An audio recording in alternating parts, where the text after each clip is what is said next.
Bonjour et bienvenue dans ce nouvel épisode de Message à caractère informatique, 35e épisode numéro 34. Nous sommes le 3 mars 2021 et aujourd'hui je suis accompagné de gens merveilleux tels que Geoffroy Coupry et Quentin Adam, que vous connaissez déjà et qui ne sont pas cachés cette fois. Ah oui, tiens, on a complètement oublié ce cachet. Ouais. Bah écoute, on va rentrer dans le vif du sujet. Voilà, Geoffroy Coupry, face, Wasm, Quentin, tout, CEO, CTO, et moi, je me présente jamais. Là, je suis présentement en train de compiler l'LVM, pour être tout à fait précis.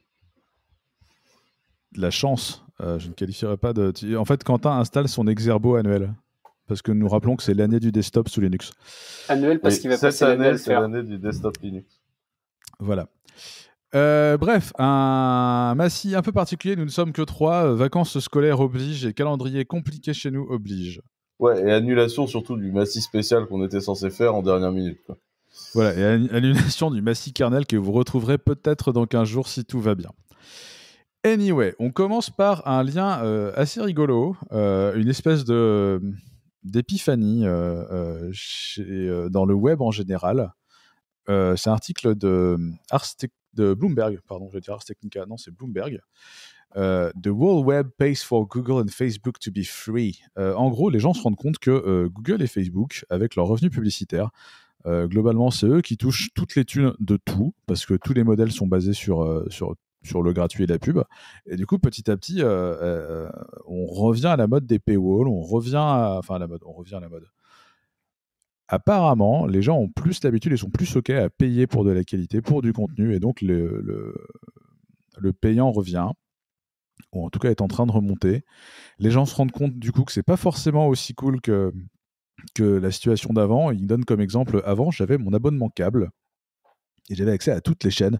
Maintenant, il me faut un abonnement à Netflix, il me faut un abonnement à Amazon, il me faut un abonnement à tous les autres. Et du coup, tu as une espèce de réalisation un peu dure que, bah ouais, en fait, le contenu gratuit, il y a un moment donné, il faut payer. Et il y a plein de gens qui en ont marre que ce soit que Facebook et Google qui ramassent. Et du coup, il y a une montée des abonnements payants. Alors, la grosse blague, c'est que hier, j'ai réactivé mon abonnement payant à Qobuz. Qobuz, qui on le rappelle, est un Spotify français.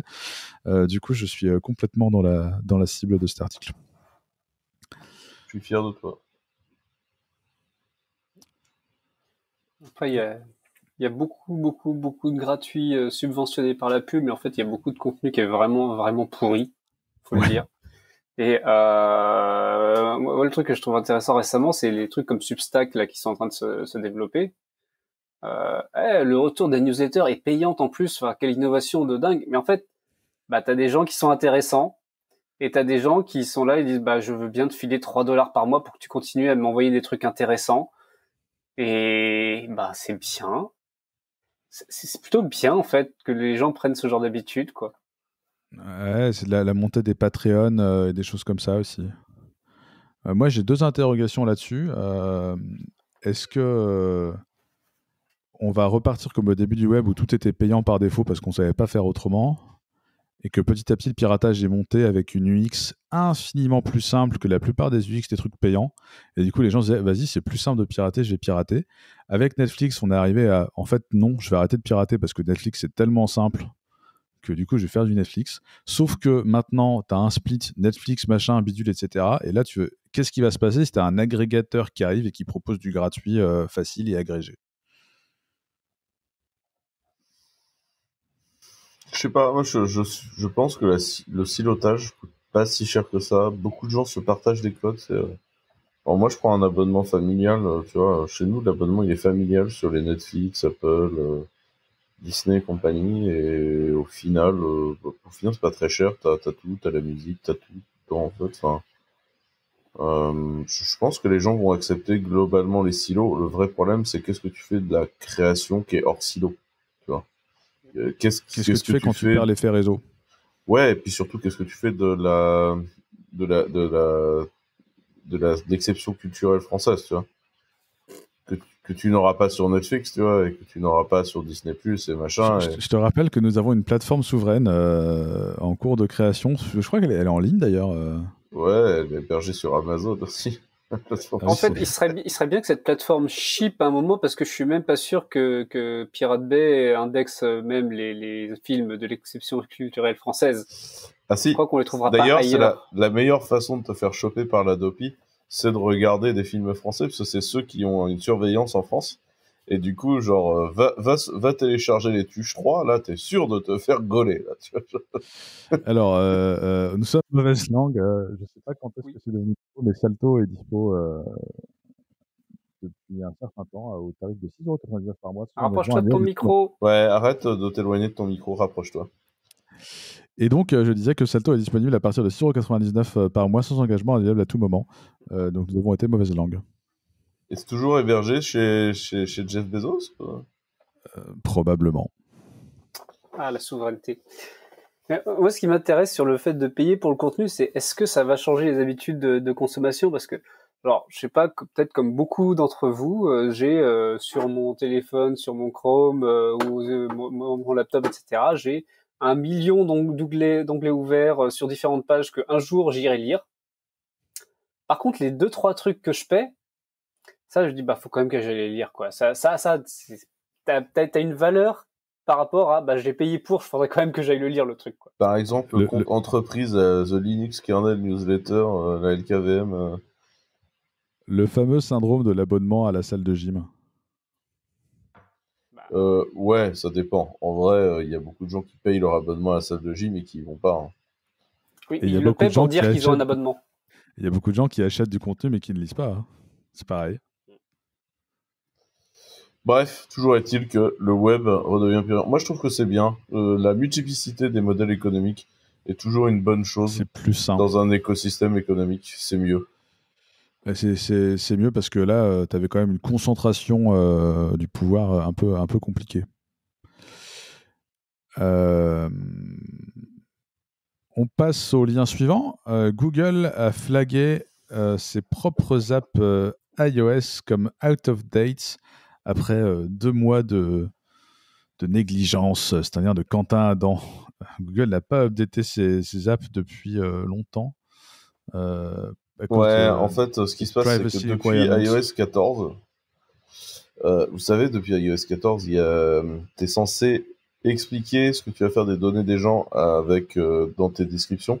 Donc, t'es censé filer un cartridge en fait de ce que tu es en train de faire dans la marketplace Apple, en disant bah voilà pourquoi je prends telle donnée, je vais en faire ça, etc. Un peu une sorte de GDPR appliqué en fait.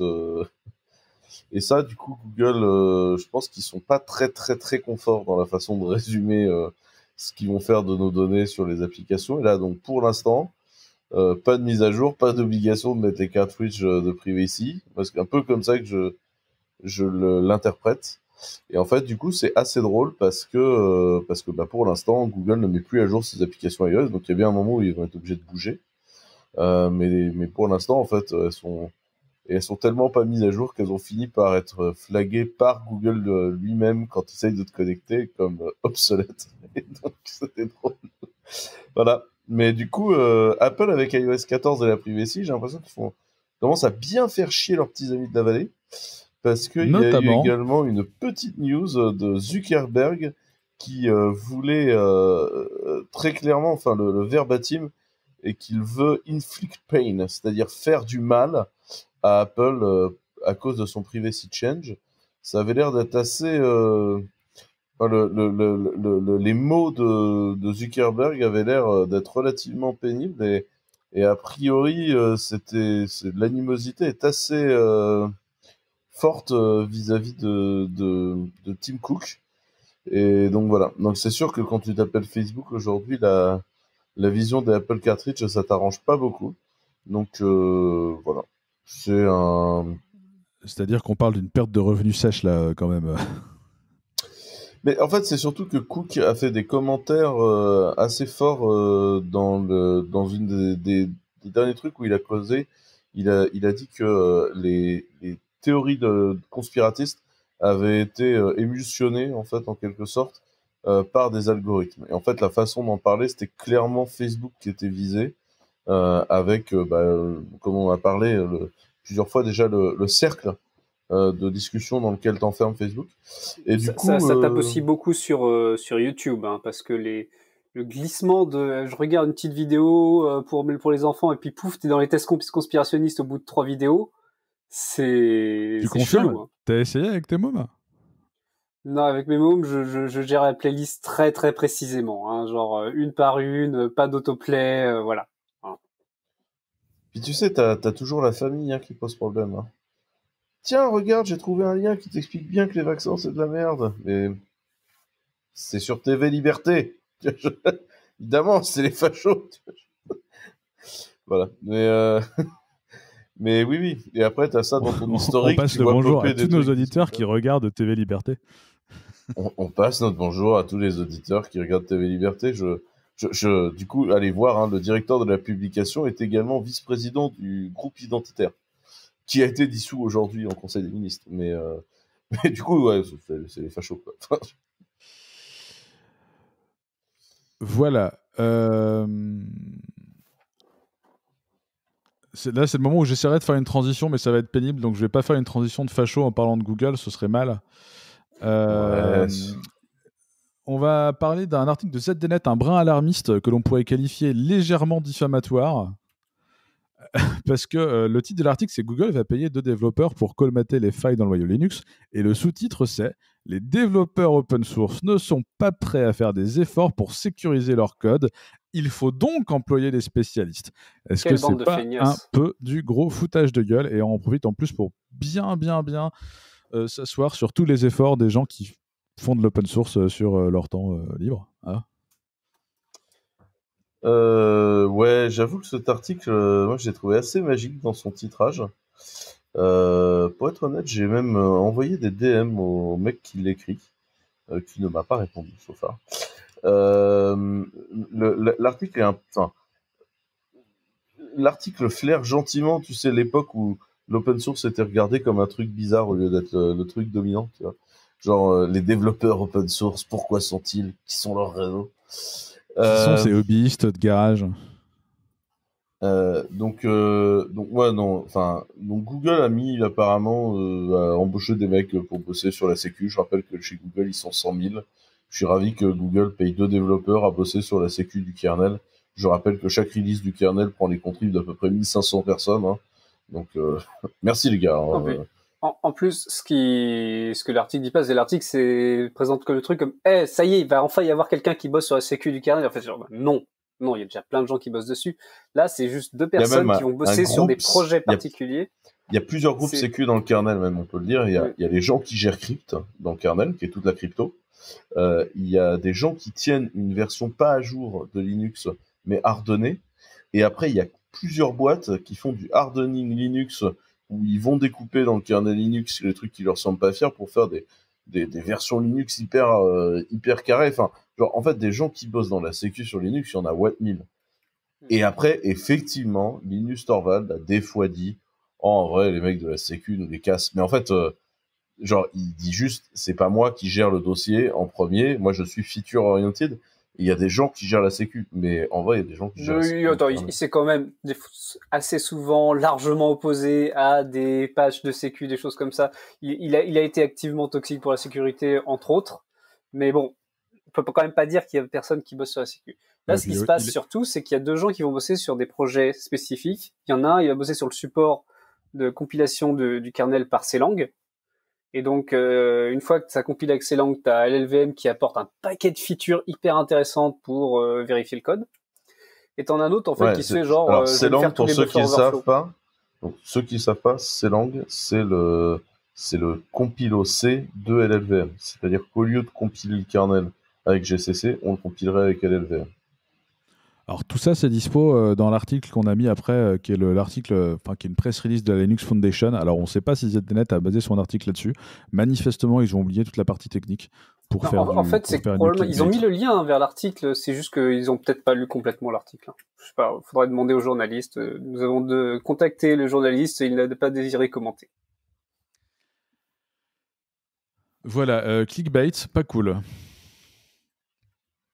Ouais, si on pouvait arrêter de taper sur Linux ensuite, ça m'arrangerait. Qui continue à faire tourner un peu tout l'internet mondial. C'est ainsi que la plupart de vos téléphones et de vos appliances. Mais bon, apparemment, les gens qui font ça, c'est des hobbyistes qui font ça dans leur garage et qui se Fini à foutent ce de votre développeur open sécurité. source. Mais ouais. Bisous à Jason Donenfeld. Monsieur WireGuard. Et pendant ce temps-là, je compile LLVM. Et bah, vous allez voir qu'on n'est pas sorti du sable. Quel LLVM, c'est un gros projet quand on le compile. La vraie question, c'est est-ce que tu auras fini de le compiler à la fin de ce podcast? Je serais quand même surpris que je n'ai pas fini, parce que j'ai quand même une espèce de gros processeur un peu bourrin. Donc, Eh bien, nous Je verrons. pense qu'il y en a pour l'après-midi. En parlant de gros processeurs un peu bourrins, parlons de techniques de gravure pour écrire des gros processeurs un peu bourrins. C'est un article du Singularity Hub que je ne connaissais pas, qui explique qu'il y a une nouvelle façon de faire des... Alors, c'est pas vraiment des wafers, si, on peut considérer que c'est des wafers. Non, de faire non, des non. nano-origamis en graphène. Donc des petits origamis en graphène pour empiler les couches de graphène pour en mettre plus dans moins de place. Donc pour continuer à minifier la taille de vos CPU, enfin de vos chips. En fait, c'est plus compliqué que ça. C'est-à-dire que donc le graphène, ça peut être ou non conducteur. Donc sur le papier, c'est très très bien pour faire des semi-conducteurs. Pour autant, les processus industriels de conception sont moins carrés. Pour l'instant, on est plus dans de la recherche. Mais le candidat en termes de reprise après le silicium, c'est clairement le graphène. Mais pour l'instant, on n'y est pas complètement. Et en fait, ce qui est marrant, c'est de se dire qu'il y a une réserve de capacité à envoyer du calcul en graphène qui est énorme, qui pourrait permettre de revoir la loi de Moore se réactiver. En fait, ça pourrait être le retour de la loi de Moore si on arrive à stabiliser les processus graphène, parce que du coup, on changerait complètement la façon de faire des CPU, et du coup, on aurait de nouveaux types de semi-conducteurs, et ce serait vraiment génial. Pour l'instant, c'est encore une discussion, c'est pas un truc finalisé, mais c'est assez cool en fait. C'est plein de promesses. Ouais, franchement, c'est plein de promesses. Et du coup, vous pouvez vous renseigner sur le graphène, c'est cool. Surtout que le graphène, ça permettrait également de réduire la consommation énergétique des semi-conducteurs pour ce que ça consomme, ce qui n'est pas non plus, on n'est pas non plus au bout du monde, mais plus on réduit la consommation, plus ça pourrait avoir des impacts très intéressants sur l'autonomie des dispositifs. Donc avoir des laptops qui pourraient tenir plusieurs jours, ou des téléphones dont on pourrait imaginer des téléphones sans port de recharge, donc uniquement avec des recharges en induction ou avec des mécanismes de génération d'électricité par le mouvement. On pourrait imaginer que le simple fait que vous portiez votre téléphone sur vous pendant que vous marchez produirait suffisamment d'énergie pour faire survivre. On aurait des téléphones qu'on n'a plus besoin de charger, et quand on le chargerait, on le collerait sur une table en induction. Et ça, en fait, ça paraît très gadget, mais ça change complètement les usages. Parce que si tu n'as plus de prise pour le brancher, c'est-à-dire qu'il n'y a plus de trou, ça veut dire que tu peux faire des téléphones réellement étanches, par exemple. Des choses comme ça qui sont assez intéressantes, quoi. Donc, on est loin on est loin de la révolution avérée, mais on a des choses. C'est en cours. On passe au lien suivant. Tu parlais de téléphone sans trou. Parlons de bootloader sans trou de sécu. Ah non, en fait, ça ne marche pas. Il y a des failles de sécu dans comment ça s'appelle, dans Secure Boot.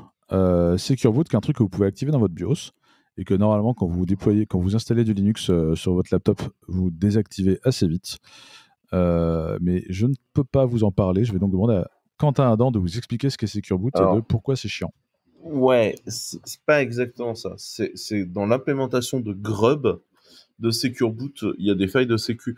Secure Boot, c'est une techno qui globalement vous permet de signer le kernel qui se boot d'un système. Donc, c'est-à-dire de pouvoir vérifier que sur un hardware donné dans l'UEFI, donc à partir du moment où on parle vraiment du firmware, on ne soit pas capable de booter quelque chose d'autre. Typiquement, l'idée qu'il y a derrière ça, c'est d'empêcher un morceau de code qui serait un spyware d'aller réécrire des bouts du kernel Windows, par exemple, pour pouvoir s'auto-booter au démarrage. voyez, un virus qui viendrait modifier la séquence de boot pour pouvoir, par exemple, se placer juste au-dessus du kernel ou un truc comme ça, et du coup prendre la main. Donc l'idée de Secure Boot, c'est ça. Enfin après, ce qui se passe, c'est que il y a quand même beaucoup de fois où on le désactive Secure Boot quand on est sous Linux parce qu'il te casse les couilles, pour être tout à fait franc avec ce qui se passe, parce que c'est un peu chiant à implémenter. Et là, manifestement, il y a des gens qui ont réussi à trouver une façon de contourner le Secure Boot dans Grub 2 et de faire passer un binaire qui aurait été signé par un binaire dans un binaire qui ne l'a pas été. Et donc, du coup, ça compromet une partie de la sécu de machines qui se servaient de Secure Boot pour assurer que ce qui a été booté est bien ce qui avait été booté et que personne n'a pu prendre la place du kernel. Ce qui est un peu dommage. Voilà. Ce qui serait extrêmement dommageable, je veux dire. Ouais, après, c'est pas non plus la feature de sécurité la plus utilisée du monde. Hein. Enfin, très concrètement, on utilise tous des disques chiffrés. Enfin, il y a des choses pénibles, mais c'est pas non plus. Enfin, je suis pas non plus ravagé par cette faille-là, quoi. Il y a des trucs plus pénibles. Pourquoi? Dans l'idéal, ça aurait été un truc facile à utiliser sous Linux, mais bon, ça devrait être en fait la pierre angulaire de la sécurité de ton ordinateur en fait. Ça peut pas booter si tout n'a pas été vérifié. Sauf que dans la pratique, c'est compliqué. Et ce qui manque, c'est quoi? C'est la compat avec le BIOS Secure Boot dans Linux, dans le noyau, ou Non, dans la façon dont tu builds. En fait, ça impliquerait que quand tu builds ton kernel, tu le signes et que tu as expliqué à ton BIOS que c'est ça la signature, le truc que tu viens de builder. C'est ça, c'est le fait de gérer tes clés à toi, etc. Au lieu d'avoir des clés qui viennent d'une chaîne qui a été validée par les constructeurs et tout. C'est vachement plus facile si tu es un gros constructeur, un gros fournisseur d'OS comme Microsoft ou Ubuntu, mais si tu installes ton laptop dans ton coin, c'est plus compliqué. Voilà. Mais ça restera comme ça sur toute la durée de vie de cette feature-là, en fait. C'est une feature qui a été conçue encore un peu à l'ancienne, sans discussion avec la communauté, basée pour, tu vois, et basée sur qu'est-ce qu'en pense, tu vois, uniquement les gros constructeurs, les gros éditeurs entre eux, quoi. Donc c'est un peu triste, quoi. Tu veux dire qu'ils ont oublié les développeurs open source dans leur garage qui ne font pas attention à la sécurité. C'est exactement ça. Ok, on va passer au lien suivant. C'est un lien Postgres, ce qui surprendra tous nos auditeurs. On a eu quelqu'un sur Twitter qui nous a dit « Oh là là, est-ce qu'il y a un épisode où vous ne parlez pas de Postgres ?» Eh bien, pas celui-là. On va parler de connection queuing avec PG Bouncer. PG Bouncer, c'est un outil pour faire du load balancing entre plusieurs PG. Et vous êtes tous familiers avec la notion de connection pool. Et PG Bouncer va un cran plus loin et a introduit la notion de connection queuing. Donc l'article est assez bien foutu. Il vous explique un peu quel problème il a et quel problème il veut gérer avec la notion de queued connection. Comment réagir quand vous avez un too many client already error ou quand vous avez éclaté votre max connection. Une solution, le connection queuing. Quentin, c'est un truc que tu voulais mettre en place chez nous. Ouais, alors en fait, ce qui est très intéressant, aujourd'hui Clevercloud, on vous fournit déjà ce qu'on appelle PG Pool. Donc PG Pool, ça vous permet notamment pour des applicatifs qui ouvriraient et fermeraient beaucoup de connexions au niveau de l'applicatif, comme par exemple du PHP, de se connecter en local et pas de se connecter au serveur quand vous faites ça. Donc là, vous gagnez du temps, hein, parce que du coup, le PG Pool est déjà connecté au serveur et vous ne faites que vous reconnecter à un Unix socket local. Mais ce qui permet également de faire le PG Pool chez nous, c'est de diviser les requêtes d'écriture des requêtes de select. Ce qui permet d'avoir un système en leader-follower et d'aller taper les requêtes de lecture sur les followers et de taper les requêtes d'écriture sur le leader. Donc ça, c'est top. L'idée de base qu'il y a derrière Bouncer là-dedans, ce qu'ils ont créé, c'est la connection queue. En fait, l'idée, elle est de dire, on va continuer à limiter le nombre de connexions qui vont au serveur. Donc, pourquoi est-ce qu'on limite les connexions qui vont dans le serveur? Ça, c'est une très bonne question.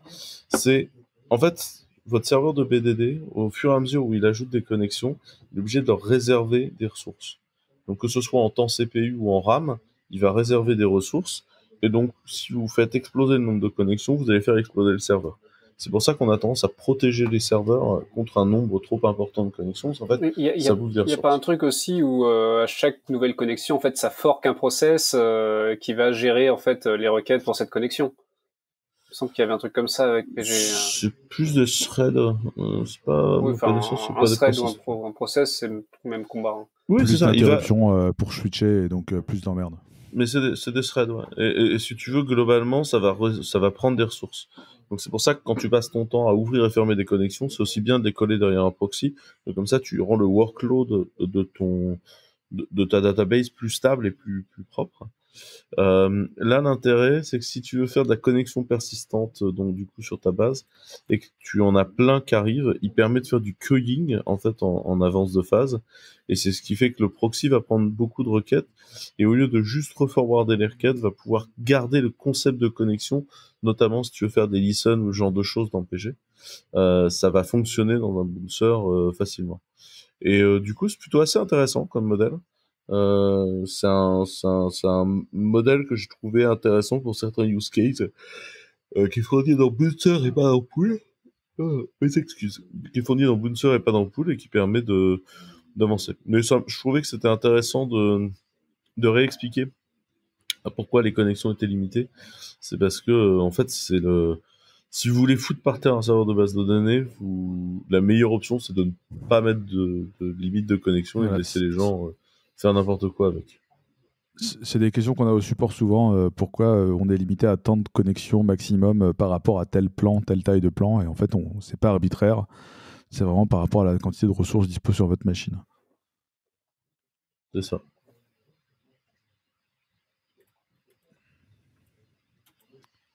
Ok, alors de même qu'il y a peu d'épisodes de podcast où on ne parle pas de Postgres, il y a peu d'épisodes de podcast où on ne parle pas de Rust. Parlons d'un petit projet en Rust qui s'appelle cProxy, qui est un proxy basé sur quoi? Sur LXC? Je sais plus. Sur des C-groupes. Sur des C-groupes. En fait, c'est un petit bout de Rust qui prend un process, soit qu'il démarre le process, soit qui s'attache à un process existant et qui le met dans un C-group pour lequel en fait il va définir des règles pétables et pouvoir se mettre entre les deux pour filtrer du contenu, interdire ou accepter des connexions, faire ça pour du TCP et du DP, par exemple du DNS, des choses comme ça. Donc c'est vraiment un petit outil plutôt pratique. On peut, par exemple, on peut prendre les requêtes DNS qui sortent du process et les rediriger vers un serveur DNS qu'on contrôle. Et faire du DNS menteur, par exemple. Par exemple. Donc non, c'est sympa. Je trouve ça vraiment sympa, un petit outil vraiment pratique, quoi. Du DNS quoi? Menteur. Ah, du DNS menteur. Un man in the middle DNS. Bah ouais. Ouais, ou du Cube, hein. C'est ce que fait Cube, hein. Je vois plein de même d'idées. qu'on ne parle pas de Rust et de Postgre, il n'y a pas d'épisode où on ne parle pas en mal le Cube. Non, mais je vois plein d'idées dégueulasses à faire avec ce truc dans du Kubernetes, moi. Je vois mais plein d'idées très très sales, qui potentiellement seraient moins sales que certaines situations actuelles. Tu peux élaborer ou nous pouvons passer au lien suivant. C'est comme tu veux. On a le temps si tu veux élaborer un peu sur tes idées sales.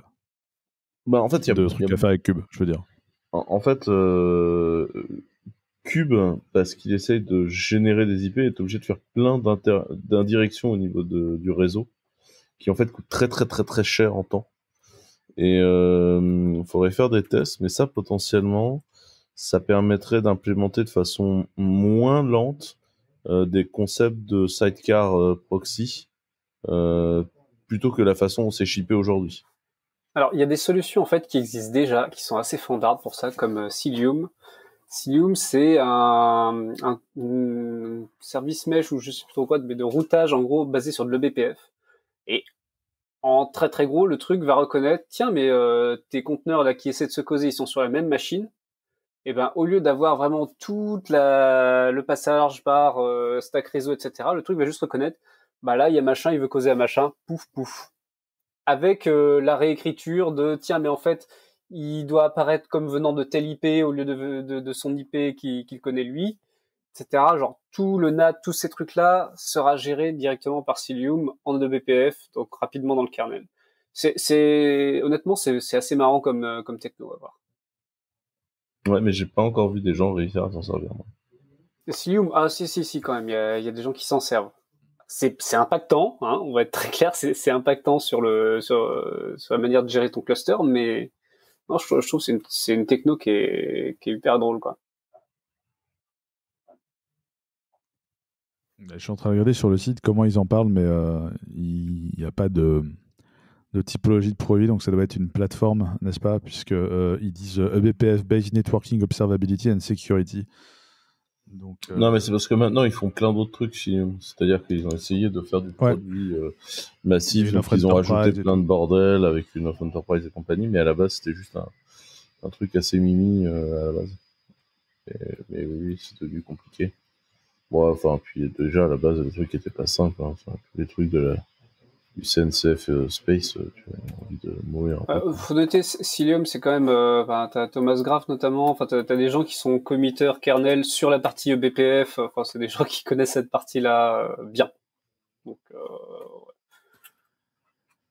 C'est du sérieux. Yes. Passons à beaucoup moins sérieux. Et passons à GTA Online. Je savais pas qu'il y avait un GTA Online. À un moment, il va falloir poser ta Super NES. Hein. C'est ma Switch. Je joue à Hades en ce moment. C'est trop cool, Hades. Donc oui, GTA Online, bah c'est quelqu'un qui jouait à GTA Online et qui se dit c'est bizarre, c'est quand même lent. Bon après il dit voilà, c'est un jeu qui a été release il y a 7 ans. Donc tu vois, t'es en retard déjà sur un jeu de 7 ans. Donc bon. Et qui se rendait compte que mais qu'est-ce qui se passe, le truc met genre 6 minutes à se charger, 5-6 minutes, et il comprend pas pourquoi, et en plus ça bouffe du CPU pendant ce temps-là. Et donc il s'est dit bah je vais aller profiler le truc pour voir ce qui se passe. Il parle de loading time de plus de 20 minutes quand même. Hein. Il y a un post Reddit de linké avec How the fuck are 20 minutes plus load time acceptable. Oh. Plus de 20 minutes de loading, t'imagines? Déjà, il y a 7 ans, c'était pas acceptable, quoi. Mais bon. Non, mais il y a 7 ans, ça faisait pas 20 minutes. En fait, l'histoire, c'est que c'est un bidule qui, dans la plateforme GTA Online, a grossi. Et en fait, qui est bloquant dans un chargement, alors que le machin ne devrait pas être bloquant dans un chargement. Mais en fait, tu vois, c'est l'histoire de ces plateformes-là où, en fait, tu sais, les développeurs de jeux, ils ont des teams immenses quand il faut sortir le jeu. Puis après, il y a beaucoup moins de monde. On rappelle que le coût du soft, c'est aussi la maintenance. Donc là, il est apparu après du coup profilage et analyse du soft que bah, c'est dans le parsing d'un gros fichier JSON, gros étant 10 mégaoctets, genre gros mais pas si gros que ça, où bah, manifestement ils ont fait un parseur JSON custom fait maison, où ça utilise du scanf, qui est une fonction C pour lire genre un nombre, et que l'implémentation de ce truc-là fait un strlen à chaque fois que ça essaie de lire un nombre. Strlen, c'est tu veux obtenir la longueur de la string, donc tu te fais tous les octets jusqu'à trouver un octet qui est égal à 0, parce qu'on est en C. Et donc, à chaque fois que le truc essayait de lire un nombre, ça devait se lire tous les octets du JSON jusqu'à en trouver un. Donc forcément, c'était un petit peu lent. Et il y a un autre problème de, il y a eu une HPAP qui a été implémentée en fait avec un tableau linéaire où à chaque fois qu'on ajoute une entrée, on regarde toutes les entrées s'il y en a une qui a la même clé, le même hash. Donc c'est pas une implème de HMAP qui est vraiment classique, c'est un truc fait un peu à l'arrache, mais bon. Et donc ce qui est intéressant, c'est que l'auteur s'est dit ok, je vais vous faire une petite DLL qui va aller patcher ça et vous faire charger le jeu plus rapidement. Je trouve ça vraiment cool de sa part et c'est une analyse vraiment intéressante. Apparemment, le fichier fait 10 MB quand même. Hein. 10 MB de JSON, ça va, quoi. C'est ça, c'est rien. Mais j'ai trouvé ça marrant parce que j'ai vu genre des tweets de développeurs de jeux qui disent Ouais, bah voilà, dès que les gros studios commencent à faire du web, des trucs comme ça, tout de suite, ça fait des pratiques de merde. Puis tu vois un truc, attends, un parseur JSON custom en C et une espèce d'implème de HMAP codé avec le cul, ça ressemble pas à un développeur web, ça. Développeur web, t'aurais pris une Non, petite lib JSON classique. Non, mais ça, c'est les gens du jeu vidéo. Ah bah oui, très clairement, c'est dans ce domaine-là. Bon, alors, en parlant de web et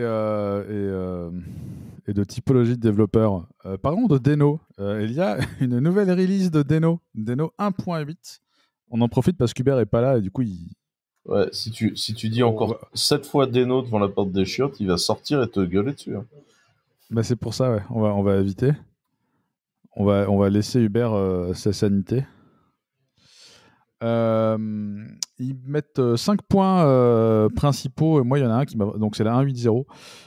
Moi, il y en a un qui m'a fait marrer. C'est expérimental support pour l'API WebGPU.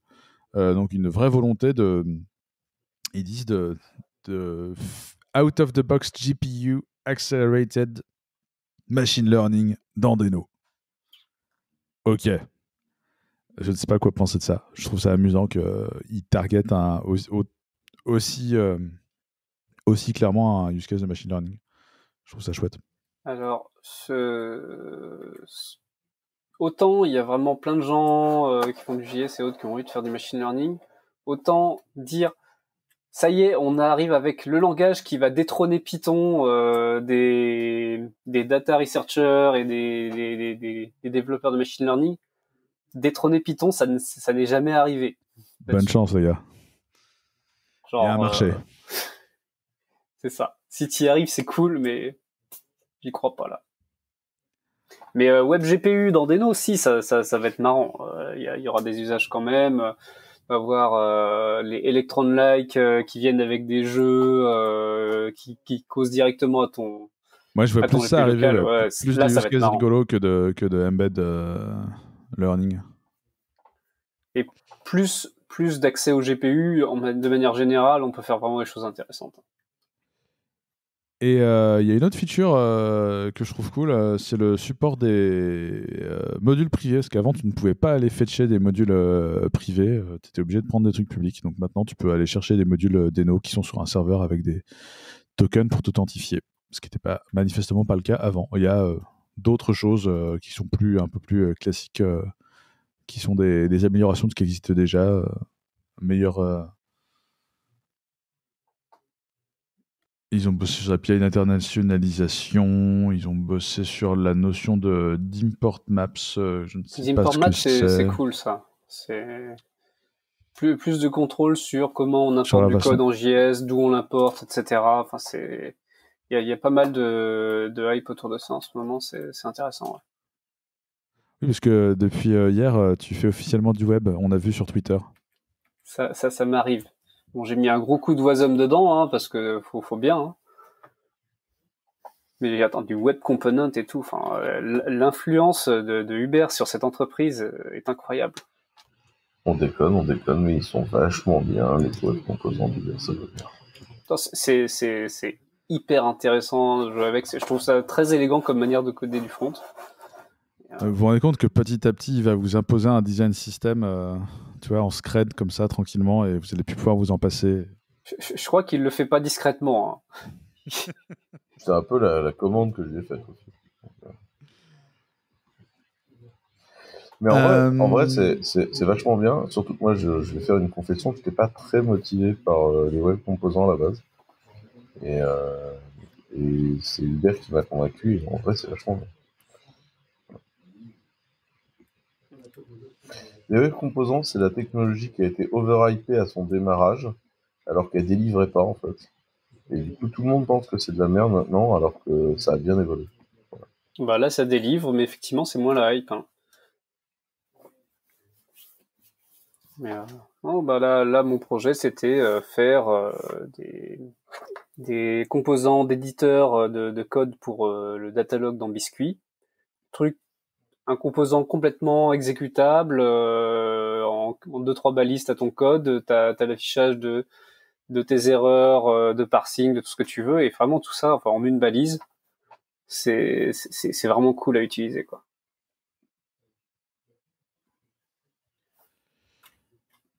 Yes. En parlant de choses pas cool à utiliser, c'est pas ça, c'est pas gentil. De pas cool à faire, parce que c'est un vrai métier, le métier de packager. Et c'est compliqué, c'est une des raisons aussi pour laquelle Clever Cloud utilise une distribution Linux autre, que nous qualifierons de pas mainstream. Et c'est un article sur la gestion de la sécurité quand on est package manager, quand on est packager. Ouais. C'est un article du point de vue d'un packager qui fait suite à ce même packager qui allait péter une pile au projet cryptographie en Python. Parce que ce projet-là est arrivé et a dit, en fait, maintenant, dans le process de build du soft, il va y avoir du Rust. Parce qu'ils en ont besoin pour pouvoir extraire des composants, genre avoir un parseur de ASN1, qui est le format binaire à la base de TLS, les certificats, enfin de plein de choses. Et ils ont dit, en fait, il y en a marre des problématiques de sécu autour de ça, on va faire un machin en Rust et ça va être propre et puis on va l'utiliser.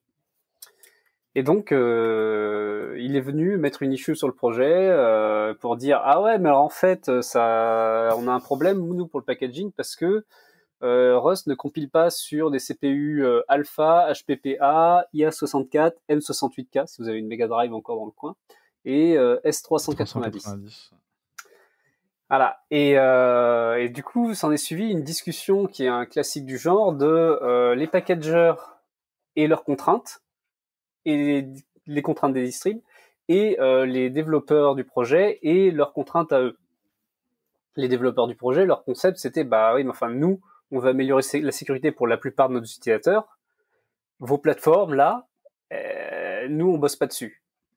Alors que les packagers ont la contrainte de, en fait, si on génère un paquet, il doit être généré pour toutes les plateformes qu'on supporte. Ce qui est génial, c'est qu'il y a un mec qui est outré parce que juste après la liste des processeurs, t'as un mec qui dit « Ouais, ça marche sur aucune distribution Alpine, c'est un scandale, il faut enlever ça tout de suite. » Ouais, il y avait des problèmes sur Alpine, je crois qu'ils ont résolu ça rapidement. Et du coup, c'est ce même packager... Non, c'est Muscle, on l'a dit. C'est ce même packager qui allait après faire un article fleuve qui décrit les problématiques du point de vue du packager, que non mais il y en a marre de ces projets qui font du static linking. Le static linking, c'est quand tu compiles une dépendance et tu l'embarques directement dans ton binaire au lieu d'utiliser une bibliothèque dynamique qui se charge au démarrage du process mais qui est un fichier séparé qui peut lui être mis à jour de manière séparée. Parce que les packagers ont cette vision de toi tu utilises, je sais pas, OpenSSL ou Zlib, si on a une faille de sécu qui arrive dedans, on va mettre à jour OpenSSL ou Zlib et du coup ton process il pourra prendre la nouvelle version de manière transparente. Sauf que de plus en plus, il y a des projets qui commencent à embarquer en static linking parce que ils vont avoir des patchs custom et choses comme ça, voire même complètement vendorer des projets.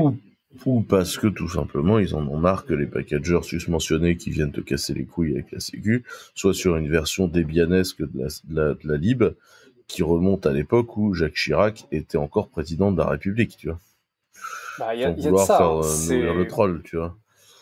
Et après les mecs viennent te dire c'est inacceptable. Genre oui, mais enfin j'ai intégré du code qui a moins de 10 ans dans mon projet, mec, je suis désolé quoi, tu vois. Mais même pas que ça en fait, c'est-à-dire que des fois, un projet va utiliser une dépendance, mais va devoir la patcher pour une raison ou pour une autre, ou va devoir... et donc, du coup, tu as le packager qui va dire, non, en fait, je vais bidouiller votre projet pour que ça marche avec la version qu'on distribue, mais qui, du coup, n'a pas le patch et du coup, ça marche pas. Ou alors, le projet doit marcher avec une version qui est plus vieille que celle qui est fournie sur la distrib, parce que différentes raisons. Pour information, l'LLVM a fini de compiler. Voilà. Et l'LVM, c'est un des points justement là-dedans parce que Rust vient avec une version de l'LVM bidouillée parce qu'il manque encore des trucs. Et ça a été un sujet pendant très longtemps sur Rust qu'il fallait un LLVM custom pour le compiler. Donc c'est moins le cas maintenant, mais il reste encore quelques patchs qui sont mis au fur et à mesure upstream chez LLVM. Et donc ce packager est outré que Rust vienne et dise non, alors nous on vient avec notre propre LVM et en plus on supporte pas telle et telle plateforme qui sont supportées par des gens dans leur coin pour Gentoo, etc. À savoir, genre l'une des plateformes, le support de ces CPU ils sont pas supportés parce que LLVM les supporte pas bien à la base. Mais par exemple, le support alpha dans LLVM, il y a 10 ans, quelqu'un a dit bon, si vous voulez qu'on supporte alpha, faut vraiment que quelqu'un le prenne en main là maintenant, sinon on supprime le code. Personne l'a fait, donc le support alpha a été viré de LLVM. Voilà. Mais en fait, c'est un débat qui est vieux comme le monde. Il y a par exemple RIAC, il y a quoi, je crois, 5, 6, 7 ans, un truc comme ça. Ils avaient un problème avec LevelDB, la DB embarquée de Si chez seulement Google. il y avait que RIAC qui avait eu des problèmes avec LevelDB, tu vois. Ouais. Eux, ils avaient rajouté un backend LevelDB, mais qu'ils avaient bricolé pour leurs usages. Et du coup, selon la distrib, il y avait ceux qui bricolaient RIAC pour qu'il utilise le level DB qui était fourni par la distrib, mais du coup ça marchait pas.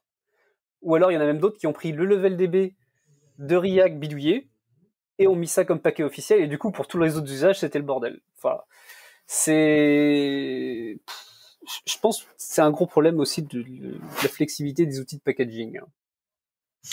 Il y a beaucoup d'outils packaging qui sont pas fous, et notamment, sans vouloir être pénible avec nos amis de Deb et d'RPM, c'est quand même pas délirant. Et après, je pense qu'il y a un problème de compréhension que les dépendances sans aucune contrainte, c'est pas ouf. Alors après, vendoriser sur un oui pour un non, c'est un peu dommage, et notamment parce qu'effectivement, ça va poser des problèmes de sécu, ce sera chiant à mettre à jour. Après, vouloir faire chier les développeurs à tout prix. Et après, ça dépend des politiques aussi, des projets que tu vendorises. Et des fois, tu vendorises parce que tout simplement, tu as été voir le projet en disant j'ai besoin de changer ça dedans, ou d'ajouter des fonctionnalités, et que les mecs en face te disent oui, mais non, tu vois. Et du coup, c'est compliqué, quoi. Toi, tu as des choses à faire, tu dois les faire avancer. Les gens en face sont pas d'accord. Très bien. Et du coup, tu fais ce que tu peux, quoi. Donc, je pense que ça, faut pas non plus oublier ça. Moi, je continue et je persiste. Je suis pas sûr que le packaging binaire général de tout soit une bonne chose. Je pense qu'on devrait bien plus souvent se reposer sur des archis de source qu'on recompile à la volée en fonction des use cases et en fonction de la configuration et notamment des features dont on a besoin dans chaque chose. Et je pense que c'est ça. Nous, c'est ce qu'on fait sur Clever Cloud. C'est ce à quoi sert Exerbo chez nous dans le paquet. C'est tout simplement de dégager, et ça limiterait mais énormément les attaques, parce que toutes les attaques par signature de binaire déjà s'écrasent, parce que tous les binaires sont différents, et enfin ça rend le monde bien plus complexe à attaquer, parce que tu désunifies les capacités d'attaque, et je trouve ça beaucoup plus intéressant, moi. Mais bon. Il y a des choses à faire aussi, ou par exemple, dire que tous les paquets doivent supporter toutes les plateformes visées par défaut, quelque part c'est une sottise. On peut pas demander cet effort-là de tout le monde. Et de la même manière, tous les paquets doivent forcément marcher avec la même version de tel lib. On le voit bien par exemple en Rust. Des fois, tu utilises une version au-dessus ou en dessous. C'est pas parce que c'est particulièrement buggé, c'est que tu as une version de l'API qui est pas la même, et puis c'est tout. Faut pas oublier que quand on tape sur Deb et RPM et sur ces trucs-là, faut pas oublier qu'à cette époque, l'époque où ça a été fait, les gens avaient tendance à vouloir faire un système cohérent, lib par lib, mais à un tel point que moi, quand je devais leur filer un JBoss avec des libs, les mecs m'expliquaient que les libs que je mettais dans mon JBoss n'étaient pas compatibles avec le jar qu'ils avaient dans leur version, dans leur package, si tu veux. C'est-à-dire que moi, je shippais, on va dire Bouncy Castle, parce que c'est une librairie connue pour ses problématiques de version et de sécu. Je shippais Bouncy Castle dans une version, et je voulais faire un paquet Debian ou un paquet Ubuntu, et les mecs me disaient ah non, Bouncy Castle chez nous c'est cette version-là. Et c'était appliqué à tout ce qu'ils faisaient à cette époque-là, donc c'est des systèmes de package qui revient d'une époque où les gens fonctionnaient comme ça, donc c'est normal que ces systèmes de package soient old school, où on a changé la façon de faire, mais qui est aussi lié à la façon dont on gère la sécurité aujourd'hui, et c'est pour ça que ces trucs-là sont en train de changer, et manifestement il y a des packagers qui sont un peu old school. C'est pas tellement en train de changer. Regarde le support, par exemple, Rust, le support Rust, tu vois, par exemple dans Fedora ou un truc comme ça, ou Debian, leur approche ça a été de générer un paquet distrib par crate. C'est-à-dire, il y a un paquet nom Rust en Fedora, voilà, il y en a un en Debian, et au lieu de se dire, bah tiens, en fait, tel projet, il embarque toutes ses dépendances, ben on va lock cette liste de dépendances et le projet vient avec les sources de toutes ces dépendances, et quitte à bouffer du CPU. Non, on va bidouiller les paquets pour que ça aille prendre celui de la distrib à chaque fois. À tel point que des gens sont venus me péter une pile parce que Nom n'utilise pas telle version de Rust qui est qui est la version utilisée par Debian. Et je veux dire, oui, mais tu comprends, on vend un contrat de support pour cette version supportée. Il faut que ce soit cette version-là parce qu'elle est dans le truc qu'on supporte et on le vend. Voilà, mais moi je suis pas payé pour. Non, puis en fait, si tu veux, c'est surtout que c'est complètement con dans le coup de Rust parce que de toute façon, Rust téléchargera les sources des dépendances pour tout recompiler et ne compiler que ce dont il a besoin et pas la totalité de la lib. Parce que la façon dont fonctionne le build de Rust, c'est ça. Parce qu'en fait, il récupère toutes les sources et après, il fait du tree checking en fait, dans les sources et il ne va récupérer que les bouts dont il a besoin des libs et il ne compile pas toute la lib en vrac sauf si tu lui dis de le faire et encore, c'est chiant à lui dire. Donc en fait, c'est ça. Après, pour moi, il y a des écosystèmes différents, tu vois. Par exemple, tu prends un JBoss aujourd'hui, apt-get installe JBoss, tu sais très bien que ça va très mal se mettre. Parce que tu sais que le truc va pas être à jour, pas bien enfin, ça va pas fonctionner. L'écosystème Java, tout le monde sait qu'il faut utiliser Maven ou Gradle pour build son truc, ça va récupérer les bons binaires, ça va faire son truc. Et en fait, je pense que là, l'idée, c'est que comme Rust, notamment, fait énormément de contrib à des outils systèmes, bah, en fait, il y a un souci sur le sujet qui est la présence des outils systèmes massivement dans ce truc-là, tu vois, qui pose du coup un problème.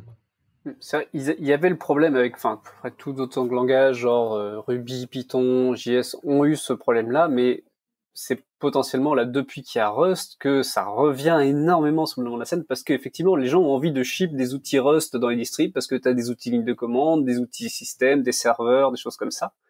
Pipewire, par le exemple, futur serveur de son de Linux qui va détrôner plus audio, c'est Pipewire, c'est full Rust. Et je pense que de plus en plus, on va avoir énormément de Rust qui prend des places très importantes au sein du système Unix. Et effectivement, je pense que du coup, ça gueule un peu. Mais je pense qu'en fait, le plus gros problème, c'est qu'aujourd'hui, on essaye dans ce cadre-là de faire correspondre les besoins des développeurs Rust et le besoin des gens qui vont utiliser le paquet. Et pour moi, il y a des paquets, il faut les compiler, il faut les fournir en tant que paquet. Puis le fait que le système ait ses propres gestions de version, enfin, Rust, c'est fait pour être utilisé avec Rustop. N'utilisez pas le packaging de compilation du système, ça n'a pas de sens. C'est fait pour être utilisé avec Rustop. Et après, ça pourrait avoir du sens si les distribs shippaient la dernière version stable par défaut et si toutes les 6 semaines, il y en a une nouvelle. C'est ce qui est fait dans Exerbo, par notre collègue Marc-Antoine qui, toutes les 6 semaines, publie un paquet Rust stable avec la dernière version et ça ne pose strictement aucun problème. C'est pas vendable. Oui, mais ça marche. Oui, mais la DSI, elle est pas d'accord.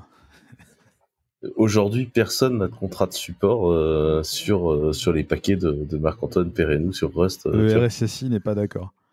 Voilà, mais bon, donc du coup, si on ne peut pas faire du packaging correct, on se retrouve à tout mettre dans une image Docker.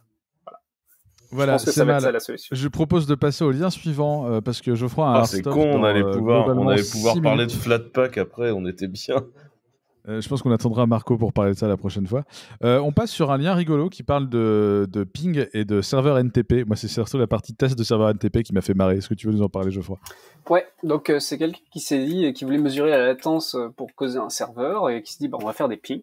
Mais en fait, qui remarque que le lien réseau qu'on a, le lien pour l'aller quand on envoie un paquet et le lien pour le retour ne sont pas forcément le même parce que les problématiques de routage sur les réseaux modernes font que t'as aucune garantie que ça va passer par le même endroit ou même si ça passe par le même endroit que ça va avoir la même latence parce que il se peut que t'aies une asymétrie entre la quantité de données qui part dans un sens ou dans l'autre et que du coup ça buffer plus dans un sens que dans l'autre et donc tu peux avoir plus de latence d'un côté. Et donc comment est-ce qu'on peut mesurer ça ?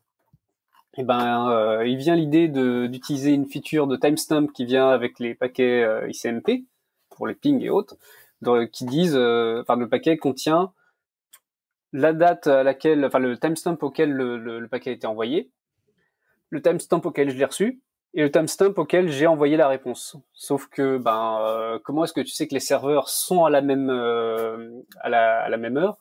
Il va falloir que tu vérifies que ils sont bien connectés à un NTP, qu'ils ont la même heure qui vient d'un serveur NTP. Mais le problème, c'est qu'il faut que tu t'assures de la latence que tu as entre ta machine et le serveur NTP. Enfin, problème à tiroir hyper intéressant. Et du coup, vient l'idée de comment est-ce que tu mesures le délai que tu as avec ton serveur NTP. Et après, une fois que tu as ça, tu peux essayer de commencer à mesurer que tu sais à peu près l'heure exacte que tu as sur ton serveur, commencer à mesurer les délais dans un sens et dans l'autre. Ouais, c'est cool, tu peux mesurer les drifts et il y a quand même pas mal de solutions de concurrence basées sur la synchro NTP et du coup c'est assez amusant je trouve de pouvoir tester ces trucs-là. Genre CockroachDB ou tous les spanner-like en fait qui sont basés là-dessus. Si tu as une bonne horloge, ça te résout énormément de problèmes en fait. Ça a été l'approche de Google de dire voilà, bon, on va mettre des horloges atomiques dans tous les DC, salut. Nous avons fixé le cap théorème grâce à nos horloges atomiques. Ah oui, la gestion du temps, c'est un sujet où il y a toujours d'autres problèmes à voir. Honnêtement, c'est hyper intéressant. Ouais. Dernier lien, parce qu'on parle de gestion du temps, c'est un lien Rust. Nous allons parler de Nushell ou Newshell. Ah ouais, ça c'est un petit shell que j'ai découvert et après toute la boîte m'a dit hold de feu et du coup on en a a priori parlé dans le Massy 18 mais dans un autre contexte. Petit shell en Rust que j'ai découvert, donc Nushell.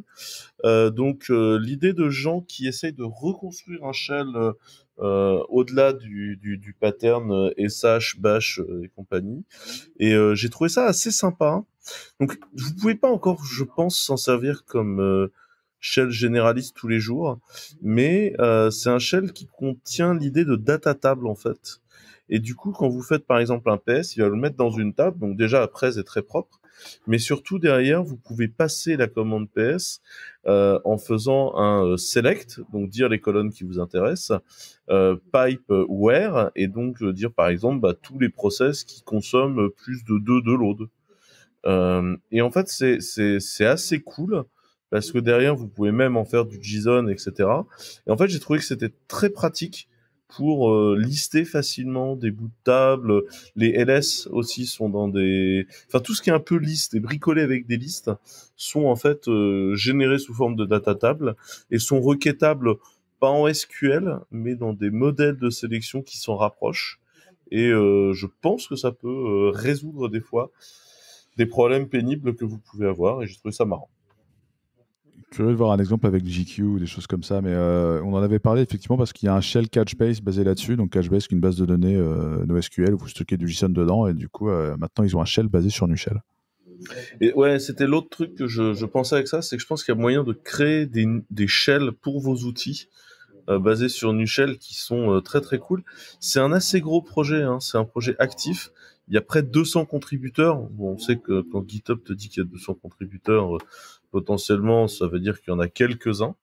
Mais j'ai trouvé ça, voilà, j'ai trouvé que c'était cool, que ça avait du sens d'exister, et c'était une bonne chose. Voilà.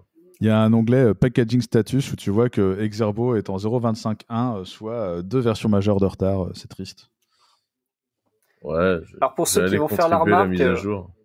Pour ceux qui vont faire la remarque, oui, PowerShell faisait ça depuis très longtemps. Et en fait, je suis super content qu'on ait maintenant sous Linux un outil vraiment sympa pour faire l'équivalent. PowerShell, c'était le shell objet où tu as une commande qui te renvoie un objet et tu peux filtrer sur tel ou tel attribut, etc.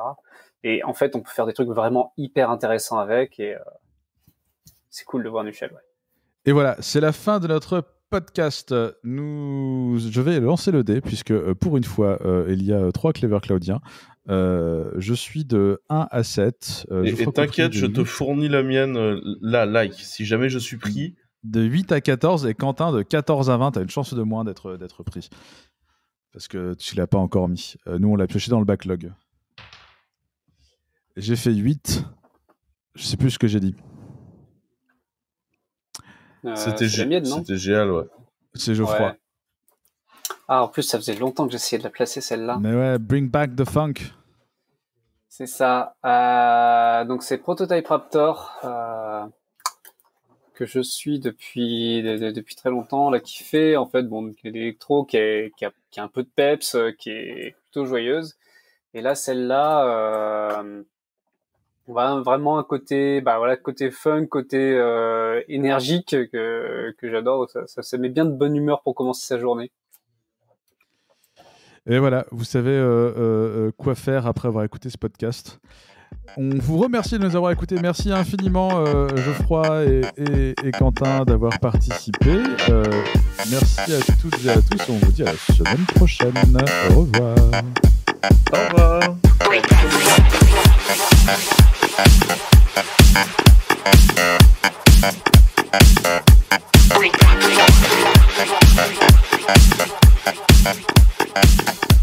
Thank you.